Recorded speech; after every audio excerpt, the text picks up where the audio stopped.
यहाँ पे मेरे क्वेश्चन में दो स्टेटमेंट दे रखे हैं और हमसे ये पूछ रहा है कि इनमें से कौन से सही है। तो इसके अंदर सबसे पहला स्टेटमेंट है, एक ट्रायंगल एबीसी में अगर cot A into cot B into cot C greater than 0 तो ट्रायंगल एक एक्यूट एंगल ट्रायंगल है। तो ये पूरी तरह से सही है क्योंकि हम कोट ए का जानते हैं। कोट ए फर्स्ट क्वाड्रेंट में पॉजिटिव होता है 0 से 90 डिग्री तक और 90 से 180 तक कोट नेगेटिव होता है।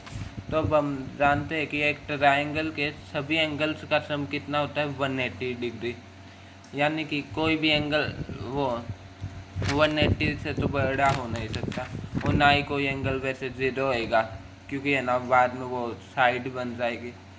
तो अब इसमें मान लीजिए एक भी एंगल 90 से बड़ा हो गया तो फिर बाद में बाकी के दो एंगल अपने आप ही 90 से छोटे होंगे, यानी कि वो तो पॉजिटिव होंगे दो और एक नेगेटिव।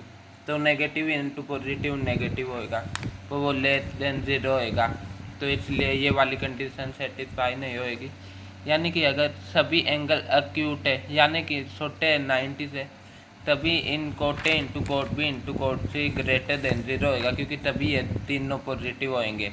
अगर इनमें से एक भी नेगेटिव हो गया क्योंकि ये तो ये सभी वो पूरी इक्वेशन नेगेटिव हो जाएगी क्योंकि दो जने एक साथ में नेगेटिव हो नहीं सकते क्योंकि एंगल वो 90 एक 90 से ज़्यादा है तो दूसरे को अपने आप ही दूसरे को 90 से कम होना होगा क्योंकि sum of all angles in triangle is equal to 180 degree.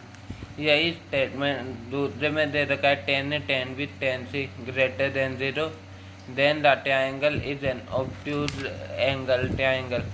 तो इसके अंदर 10 10 भी 10 सी भी यही होते हैं, यहाँ से लेके यहाँ तक पॉजिटिव और यहाँ में नेगेटिव।